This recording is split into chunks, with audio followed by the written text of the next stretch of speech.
You've come out today, usually come out and film me doing a bit of pigeon shooting.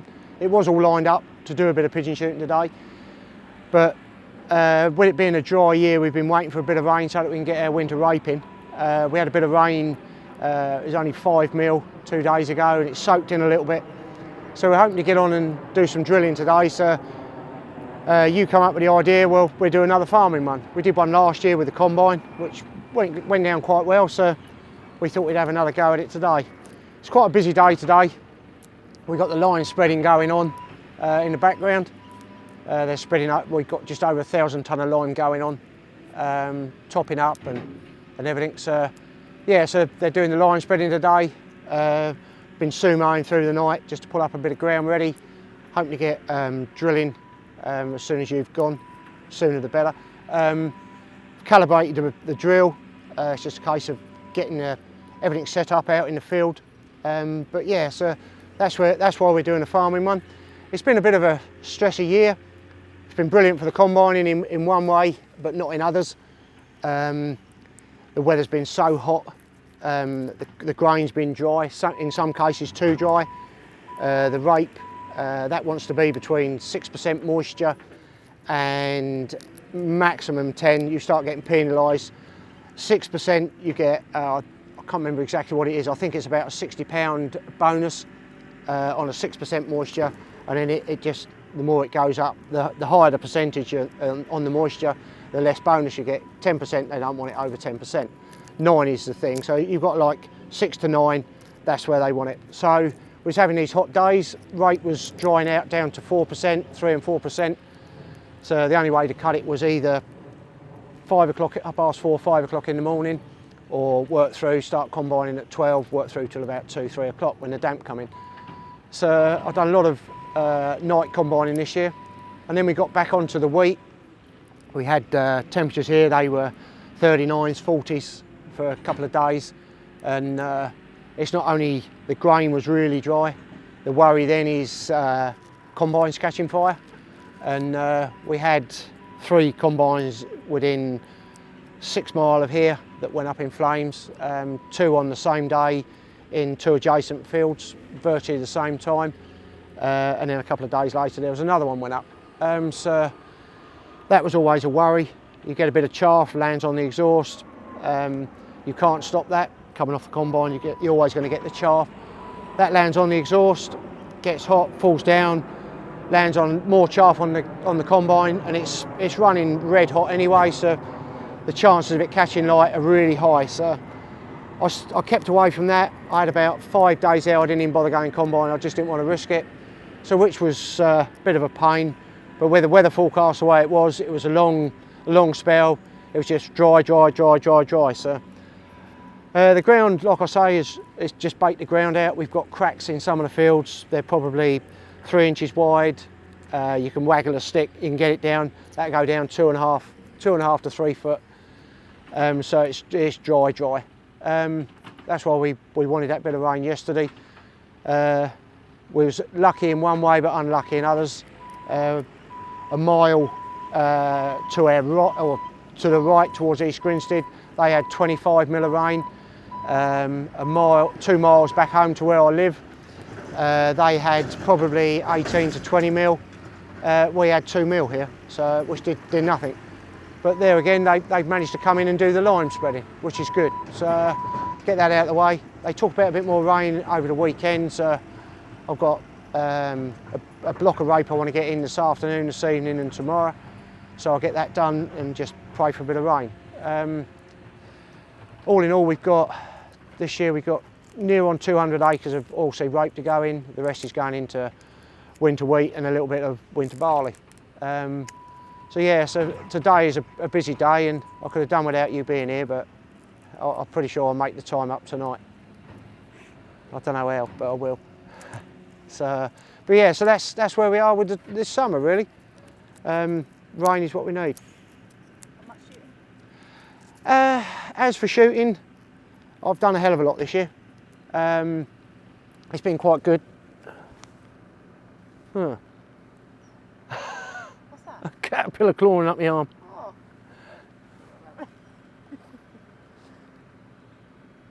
Huh. I'm probably highly allergic to them. I'm going to have Can't get it off, it looks poisonous. It probably is poisonous. I'm going to have a fit in a minute and... Blow it off. It's quite a pretty one as it goes. Yeah, it's pigeon shooting. Yeah, it's been quite good this year. We had a lot of pigeons here on the standing wheat. I don't like shooting them on standing wheat as a rule.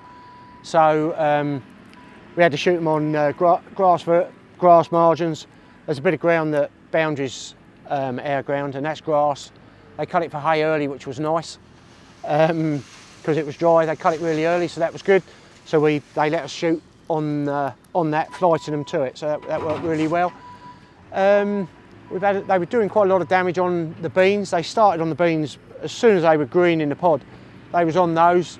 They weren't long finding out. They like everything. They soon find a way of getting into them, and they got into them. And yes, we had a lot of pigeons on the beans. But yeah, it's been a good year on the pigeons. We shot a hell of a lot. But a lot of people are saying they haven't been shooting any. Yeah, they haven't been shooting any. But the area where we've been shooting, we've been shooting quite a lot. So it's been good. Been good. But I'll just be nice to get you out on the pigeons, but we were on for a good day today, but I can't go away from the farm when there's work going on like there is and the drilling to do. It's a small window. I've probably got a week's work on drilling the winter rape. Once that's in, I can chill out again and get ready to bust ground down ready for the winter wheat, which soon comes around. So, but yeah.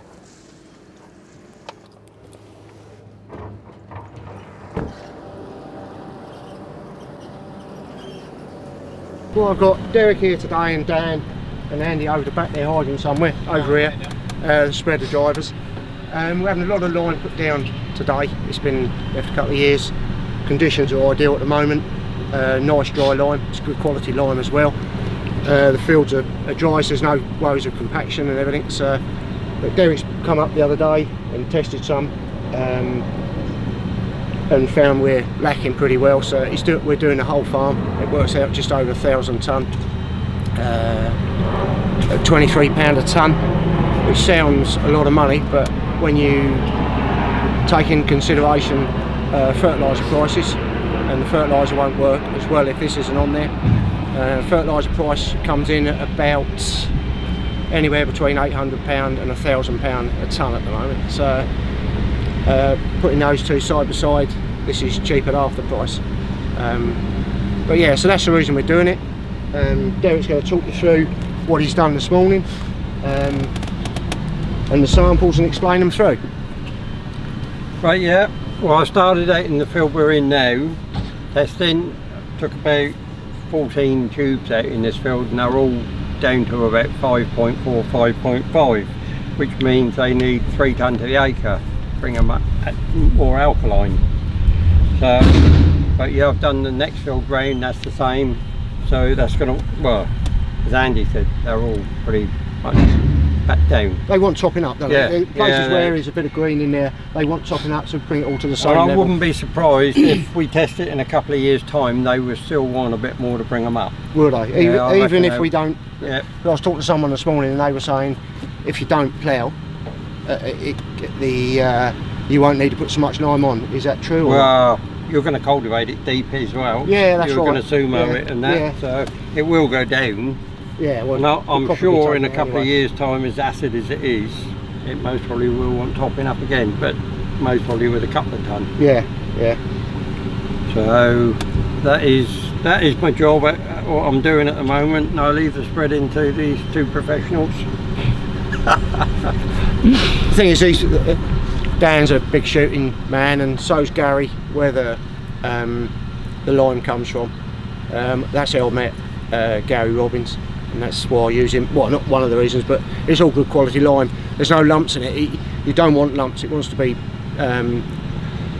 not dust, but it wants to be a decent size that you can spread it out to 12 metres, and this is good stuff. We've had it before from other quarries, and there's quite a lot of lumps, and like Derek explained the other day, those lumps, they stay as lumps. They take too long to break down, but this, they go into the soil and it'll take it up straight away, which is good.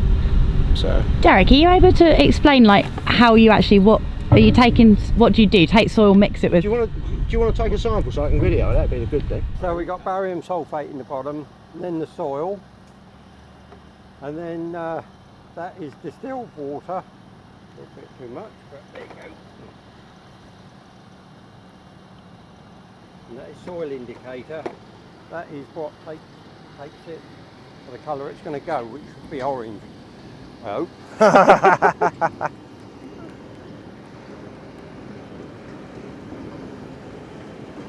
We leave that for 5 minutes. Let her go one way or the other. So we could talk about your podcast now while we're waiting for. No. He's quite famous at doing podcasts. This man, he does them all the time. So that's not coming out. It's not. No. So if there's anyone out there who wants to do a podcast talking about lime, this is the man. He often does it. So how many of those samples, like? I've done about 14 or 15 out here in this field. Well, that's how that one's gone. Very acidic, as we thought it would, because the rest of them in the field are all the same. Every time it goes orange, your eyes go ka-ching. More money, innit? Yeah. Yeah. Can you hear it rattling in my pocket? Yeah, I can. Yeah. So that is how I like to see the tubes. It is. Yeah. I don't, but you do. Unfortunately, I ain't got no green ones that I can show you. So that is my job. That is it, really.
Well, I just put a bag of oilseed rape in there.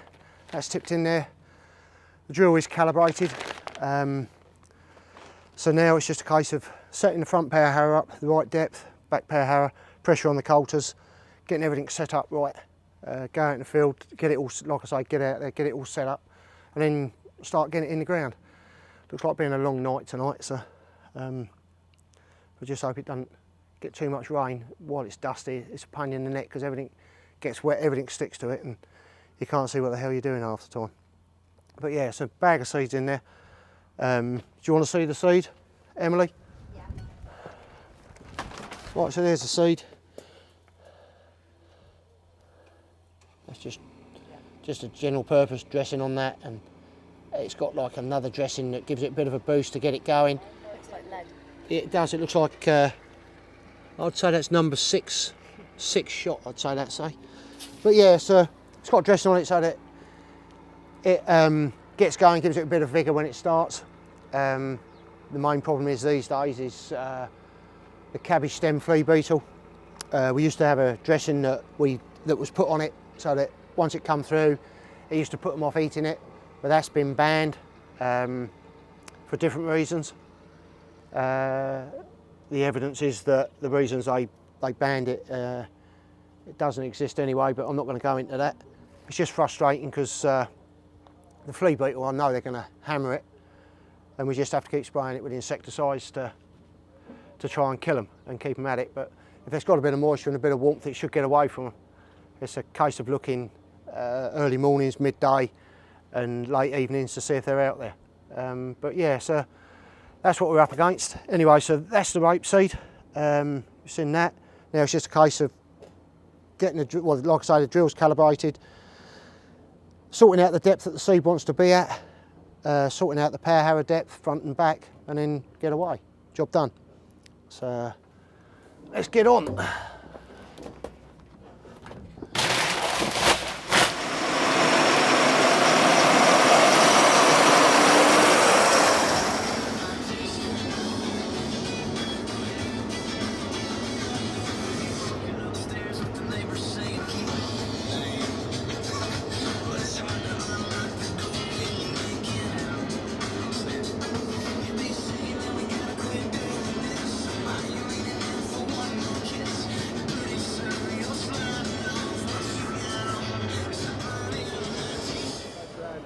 Right, we come out into the field. This isn't the field I will be drilling it later, but it's just a case I want to get the drill set up in this field before I go into the field where I'm going to start drilling. Just doing the adjustment, the depth of which the power harrow will go in the ground. That's just a case of taking out the pin on this side. The other side, it's up on number 5, so I'll put it in number 5 this side. The packer roller comes up to here, that's where it'll stop, which makes it so it goes in deep. If I want it to go deeper, either go 6, 7, 8 or 9. So I'm going to try it on 5. I'm going to put it in the ground, see where it goes, see where the seed is going, well, where the seed, I've got the seed mechanism turned off, see where it goes on this. I'll put this down, I'm just going to do a run of a few yards, see where we are, get this sorted out. So if you just stand back while I just go forward, I'm just going to pull up there a bit, and then I'll get out and see how the seed bed is.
Yeah, it's a lot better seed bed. That's quite nice. Hopefully there's enough moisture to get things going. There's not a lot there, but it is what it is. Just got to pray for more rain. Yeah, it's a bit deeper seed bed, so the coulters are in the ground a bit better. How this works, it goes through a feed roller which takes it down into the bottom, then it comes up into, the seed gets blown up into here where it gets distributed evenly down all the different pipes and then comes down. That's all done by air. That comes down, it goes between 2 double discs, it gets put down in there. There's a piece of rubber, they call it the Frenchman's finger, which firms the seed, the soil to seed contact. That's what it's all about. And as you can see here, you've got the packer wheel, the press wheel. I've got quite a lot of pressure on there to really firm it down so that any moisture is there, it holds it in there. So that's pressing right down. I've got a lot of pressure on that. I've built the pressure up on it. And then you've got the following tines, which just go between the press wheels, as you can see, and then they just knock the soil back over the top. Well, you can see it's levelled it out. Then we just run over this with a set of ring rolls, soon as really. I don't want to lose any moisture, so this lot will all get ring rolled within an hour. With this bit of a breeze and bit of sun, it doesn't take long to haze off, and once that hazed off, we just run across it with the ring rolls just to keep the moisture that we have got. And there's not a lot there, but it is what it is. I can't do anything about that. If I sit and wait, where are we now? Just gone mid-August. I usually like to have my rape in by then. I like to have it in by about the 27th, 28th of August, but we are running late because we've been sitting waiting for a bit of rain, and lo and behold, we've missed most of it. But hopefully they'll be right with the weather, and we get a bit of rain on Sunday night, Monday morning. So But yeah, once it's fine like this, it absorbs the moisture are soaking better anyway. So, but yeah, that's the plan. So the drill's calibrated. I'm happy with the depth it's going, the seed's going to be going at. So now it's just a case of getting my AB line, which is from one end to the other, get my AB line and get the guidance all sorted out. And then it's just a case of pushing a button and pushing a button and pushing a button, and it just does it all, drives it all. So it's quite nice really. But yeah, so that's it. That's me farming for the day. It's been a bit hectic today, but yeah, it can only get better. Well, that's what I say. Mind that wasp.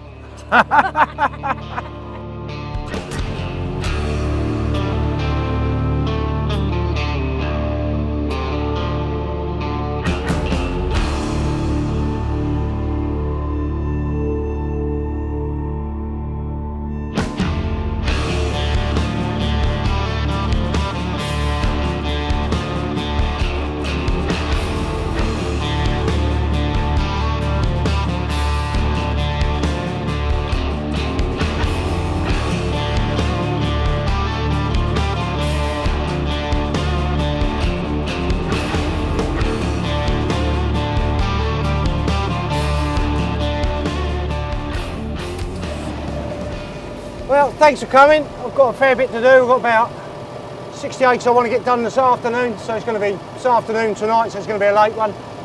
Yeah, so, well, thanks for coming again. I'm going to get on. Cheers.